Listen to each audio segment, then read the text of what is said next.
touch the sound of silence.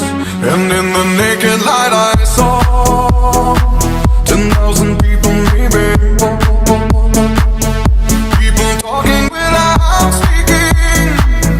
People hearing without listening. People writing songs that voices never share.